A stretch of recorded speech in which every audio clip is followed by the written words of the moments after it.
Audio Jungle.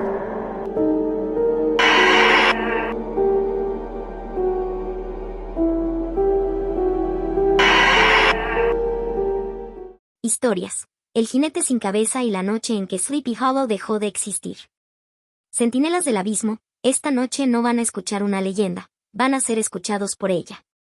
Si alguna vez oyes un galope sin caballo, no mires atrás. Y si miras, no pronuncies su nombre. Porque en Sleepy Hollow, las palabras no cuentan historias, cobran deudas. ¿Están listos? Bien, porque lo que sigue no es un cuento para dormir, sino para no volver a dormir jamás.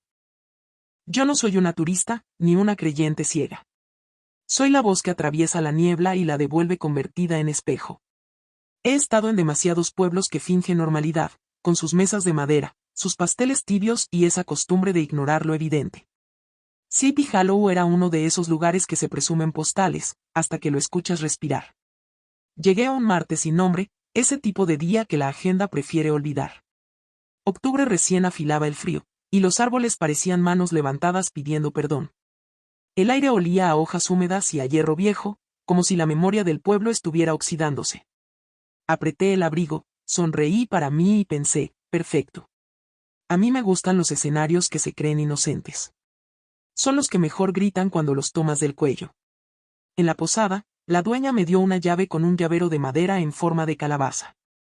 Su mirada era la de alguien que sabe que va a mentir, y aún así espera que prefieras la mentira. El pasillo crujió como un hueso mal soldado. Dejé la maleta y abrí la ventana. La niebla subía desde el río en tramos espesos, como si tuviera articulaciones. Le hablé en voz baja, porque alguien debía hacerlo. No me escondas nada. Lo primero que escuché no fue un grito ni un susurro. Fue un compás. 4 golpes espaciados, lejanos, que se clavaban en el silencio con la paciencia de los verdugos. Tac. Tac.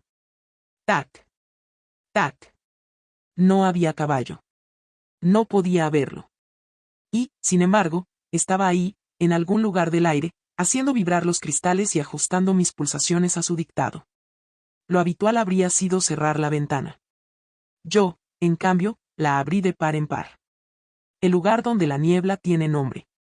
Sleepy Hollow es pequeño, pero sabe hacerse grande en sus prohibiciones. No cruces el puente de noche.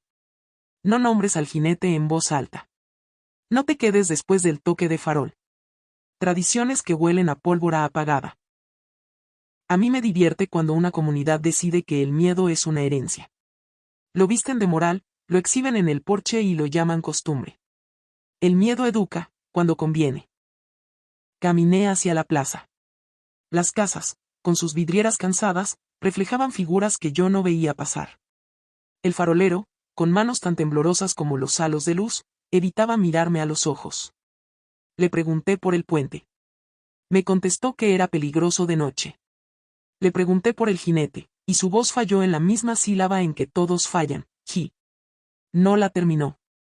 Se persignó con el índice y se marchó doblándose sobre sí mismo, como si una cuerda invisible lo jalara por la columna. Esa tarde escuché versiones cortas y cobardes de la leyenda. Un maestro de escuela que creyó oír cascos y gritó un nombre prohibido. Una costurera que encontró una capa empapada y decidió devolverla. Un cartero que escuchaba respiraciones metidas en sus sobres. Cuentos, claro. Pero el miedo no se mide por lo cierto, se mide por lo útil. Y a este pueblo le era muy útil. Como a mí. Todos juran que nadie cruza el puente de noche. Mienten. Siempre hay alguien que cruza, y siempre por la razón equivocada. La primera noche. Volví a mi habitación cuando el farolero apagó la última lámpara. El pasillo olía a madera vieja y a jabón barato, con ese dejo agrio de sudor arrepentido. Me serví un café que sabía a ceniza. No importa. Yo no bebo para calentar el cuerpo, bebo para educarlo. Los cascos regresaron, más cerca. Tac. Tac. Tac. Tac. Pero ya no eran golpes, eran sílabas. El ritmo de quien deletrea tu nombre con la lengua cortada. En el vidrio de la ventana se dibujó, por un segundo, una sombra de caballo sin caballo. Y entonces el frío dejó de ser temperatura y se volvió presencia. No hice preguntas supersticiosas. Formulé las correctas. ¿Cuál es la deuda? ¿Quién paga? ¿Con qué frecuencia? Me respondieron los objetos. El espejo se empañó en círculos, como una respiración que busca un rostro. La calabaza de madera del llavero vibró como si dentro llevara un corazón pequeño. La cama crujió con el peso de alguien que no se sienta, sino que se instala. Abrí la puerta. En el pasillo, la alfombra mostraba marcas de herraduras, sin barro, sin agua, solo quemaduras. El puente. El río parecía dormir con un ojo abierto. El puente, a contraluz de la luna, era una costilla gigante.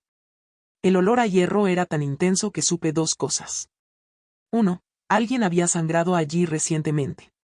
2. No había terminado de sangrar.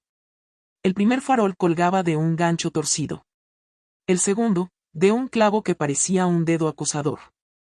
El tercero no tenía cristal. Pasé los dedos por la madera, ceniza fría. Tac. Tac. Tac. Tac. El compás ahora venía de abajo, como si el río fuera un tambor y la noche, el tamborilero. Vi lo que todos dicen ver y nadie describe bien.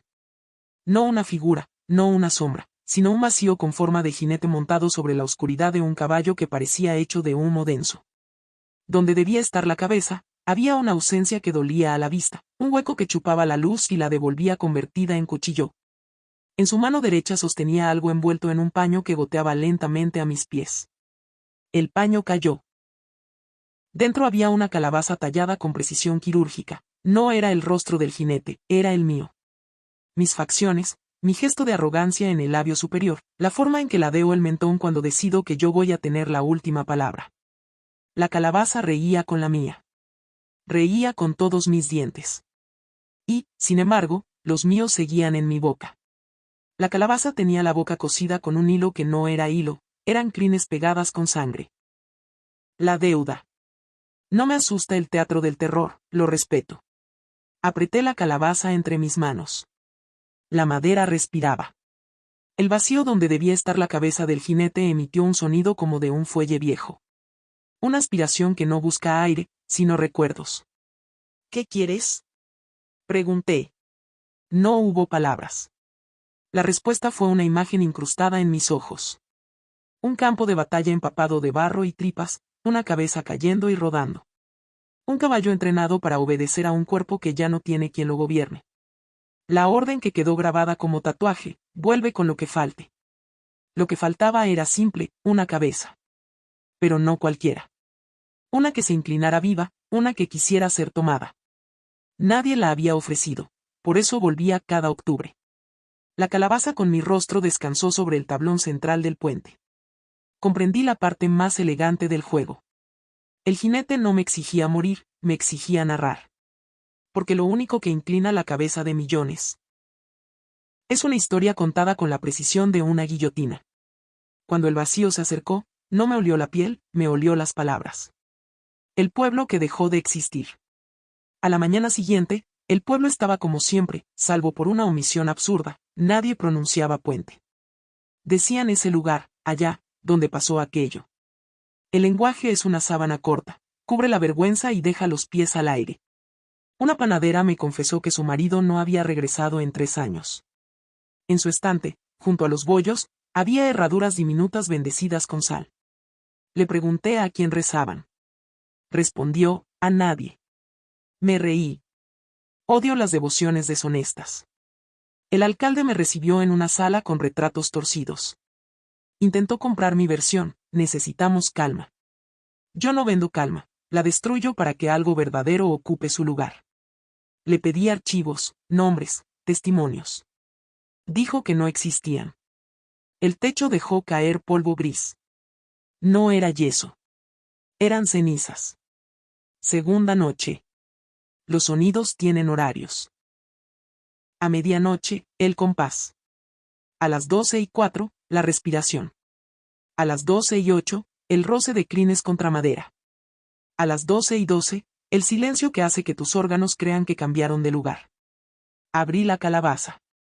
Por dentro estaba pulida, vacía, perfecta.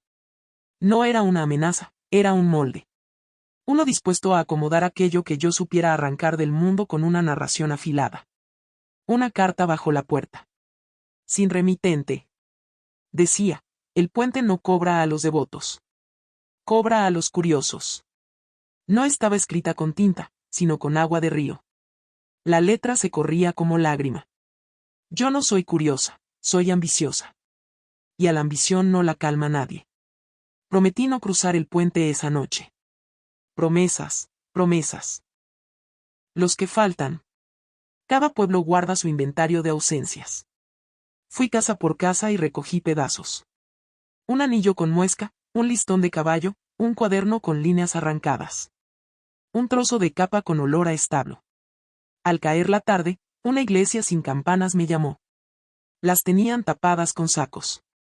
Destapé una. El bronce vibró grave. Un niño salió con una herradura colgando del cuello. Me vio y no apartó la mirada. Con un gesto me preguntó, ¿vas a contarla? Le respondí con la verdad, sí. Tercera noche, el trato. Llevé al puente todo lo recolectado. La niebla se abrió como un telón. Tac. Tac. Tac. Tac. Te daré lo que falta, dije. Pero a mi manera. El vacío se detuvo. Coloqué la calabaza en el centro y corté las crines que sellaban su boca. Saqué un cuchillo y lo usé sobre las palabras. Corté un nombre que el pueblo repetía para sentirse a salvo. Arranqué la mentira del alcalde. Desgarré el punto exacto en el que todos habían decidido olvidar. Las tiras invisibles cayeron dentro de la calabaza y brillaron como ámbar líquido. Aquí tienes. Cabezas que se inclinan sin sangre, millones de ellas, si yo abro la boca lo suficiente. Te las entregaré. Pero me vas a dejar contar. El vacío se inclinó.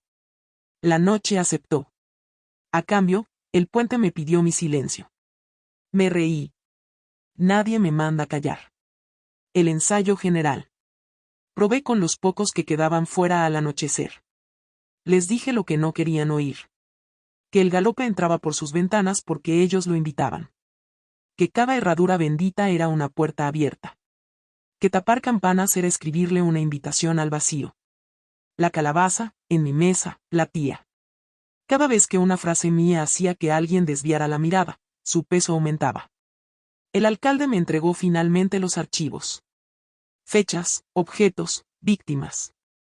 Siempre la última semana de octubre. Siempre noche sin lluvia. Siempre cerca del puente. Faltaba un nombre en esa lista, el mío. La noche de la desaparición. Les advertí que no salieran. Quería que el pueblo estuviera mudo para que mi voz fuera lo único vivo. Subí al puente antes de medianoche. Puse la calabaza en el centro, rodeada de los objetos. Abrí el cuaderno del maestro y escribí mi nombre en la primera línea. Lo taché. Lo escribí otra vez. Lo taché. Hasta que la página se convirtió en una jaula de letras muertas. Tac. Tac. Tac. Tac. Esta vez el compás nació dentro de mí, al ritmo exacto de mi corazón. La niebla levantó cabeza. El río también. El vacío se acercó. No traía espada ni paño ensangrentado. Solo su ausencia, esa que puede tragarlo todo. Toma lo que viniste a buscar, susurré. Le ofrecí la calabaza. Ya no contenía mi rostro, sino todas las historias que aún no he contado. Él las aceptó. Pasó a mi lado sin tocarme. Se alejó, o dejó de estar. El río volvió a ser río. El silencio volvió a ser silencio. Y el pueblo dejó de existir. Las casas permanecieron, pero vacías. Como un decorado esperando que alguien se atreva a habitarlo. Volví a la posada. Mi habitación intacta. La calabaza, sobre la mesa, sonreía con una sonrisa nueva. Comprendí que el trato estaba hecho. Desde entonces, donde quiera que cuente esta historia, él sabrá encontrar a quien le escuche demasiado cerca de la medianoche. Y cuando ocurra, no habrá necesidad de puentes, ni de ríos, ni de neblina. Bastará con el sonido de un galope que no pertenece a ningún caballo. Fin de la historia.